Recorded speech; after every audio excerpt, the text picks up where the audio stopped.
Good morning, everybody. It's Rob. So, look, it's time for the QAnon rejects to just fuck off forever. This bullshit conspiracy theory has been around for too long. Every little prediction that these idiots have been insisting would come true has turned out to be complete bullshit. And it's just, I'm so fucking tired of these fucking deluded, fucking pathetic, fucking rejects spreading this inane conspiracy theory.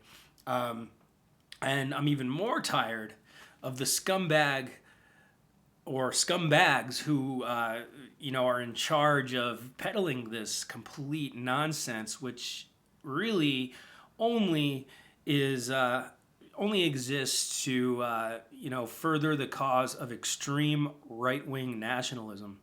So I'm going to read a little bit of this, or maybe the whole article that was on NBC News this morning, or looks like they posted it yesterday. It's called "Some QAnon Followers Lose Hope After Inauguration." There's some funny things in here. There's some things to be aware of as well.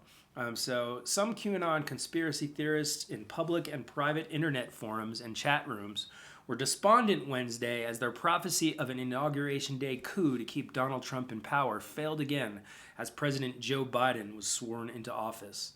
The situation left some QAnon adherents with no choice but to write off the conspiracy theory entirely, but others continued to maintain that it was still developing. How can these fucking people still think that, like, the wheels are turning and it's only a matter of time for all this bullshit to come? How are these people that fucking far gone? How is that even possible? QAnon supporters believed Wednesday's inauguration was an elaborate trap set by the former president wherein Democrats would be rounded up and executed while Trump retained power. Various other doomsdays theorized by the QAnon community have also come and gone without incident. But in contrast with the events of those days, Biden's inauguration leaves the community with little daylight. As their predictions failed to come true, radicalized QAnon members expressed their sense of betrayal on messaging apps like Telegram and forums named after their failed doomsday scenario, the Great Awakening. While Biden took the oath, a top post on a QAnon forum read, "I don't think this is supposed to happen," and wondered, how long does it take the feds to run up the stairs and arrest him?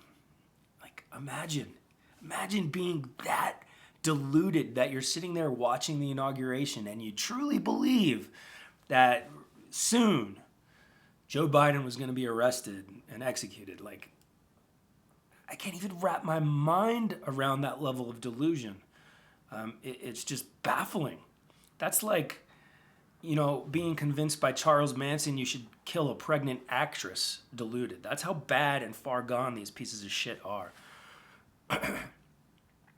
Other users became immediately dejected, realizing that their dreams of a bloody coup were not going to be realized. Excuse me. So some of them finally realized, hey, maybe this isn't all true. Like, really? Nothing tipped you off before? JFK Jr. not returning to become president and arrest all the pedophiles didn't tip you guys off before? Anyone else feeling beyond let down? A top post on a popular QAnon forum read, "It's like being a kid and seeing the big gift under the tree, thinking it is exactly what you want, only to open it and realize it was a lump of coal." One of the largest QAnon groups on Telegram closed comments to let everyone take a breather after Biden's inauguration. I guess they were kind of taking some time to figure out the grift, the future grift. When it reopened after it was accused of censorship, thousands of users expressed a range of reactions, confusion, and realization that QAnon was in fact a hoax, as well as renewed commitment to the conspiracy theory despite its unreliability.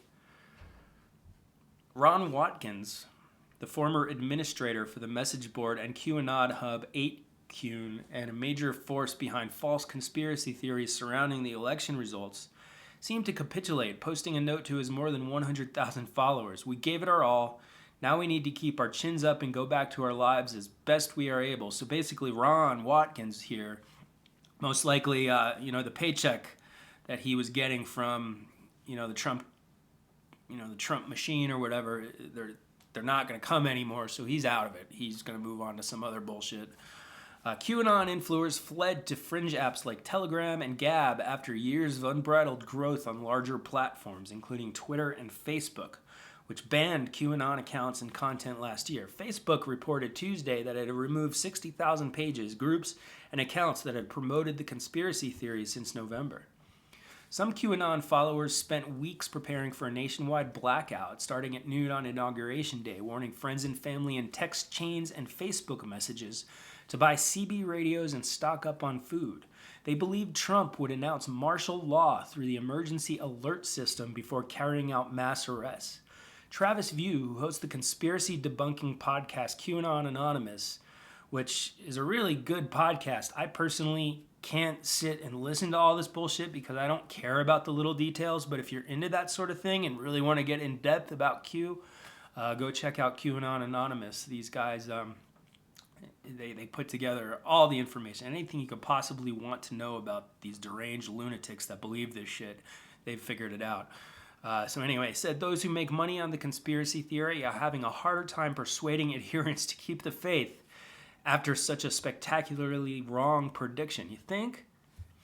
QAnon influencers who have built large audiences over the past 3 years continue to encourage their audiences to trust the plan, View said. Many rank-and-file QAnon followers are expressing anger and disillusionment.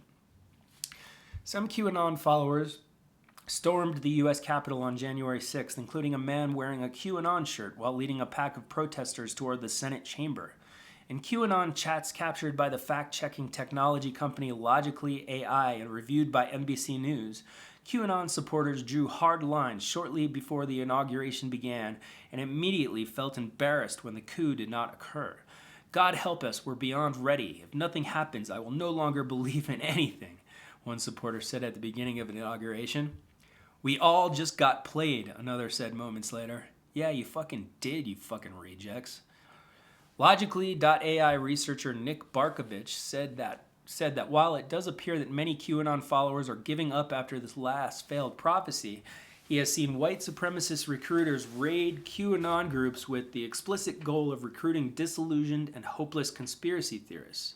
Now, this is where we need to be alert and aware, because the white supremacist scum, the Nazis, they're going to focus on these people. And really what it comes down to with QAnon, what QAnon people really at their core wanted. They wanted to feel special, like they were in on something big.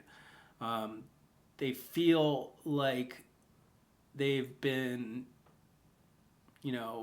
attacked by society or whatever, and QAnon gave them a window into a world where they could participate and, be part of this grand, I guess you could call it a revolution that they thought was going to occur, that was going to rid the government of all the evil, satanic, Luciferian, New World Order pedophiles, etc., etc.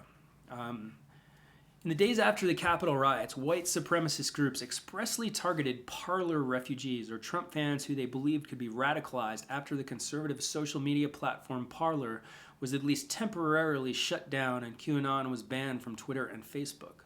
Focus less on trying to red pill or recruit them on WW2 and more on how to make them angrier about the election and the new Democrat regime, read a white supremacist recruit message on Telegram, heighten their burning hatred of injustice. And that's where the story ends. So QAnon is not really it's an outlier in the sense that it's completely off-the-wall bullshit. But it's not really a complete outlier in the grand scope of right-wing extremism and how it recruits incredibly unintelligent people into its ranks. People who are just looking for an easy answer to an extremely complicated set of circumstances and problems in our society. Things like QAnon kind of say, okay, all the problems, they're just all part of this scheme of, pedophile Satanists who are controlling the government. And that feels good to to people, to have something so easy that just encapsulates all the things that they are suspicious of and angry about. And the problem is that QAnon is goofy and it's a bunch of bullshit. And it's kind of easy to completely reject and make fun of, but white supremacy isn't quite as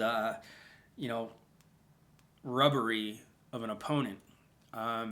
White supremacy has the potential to take these QAnon followers from kind of goofy weirdos into virulent racist fascists, and that's what we need to be on guard against.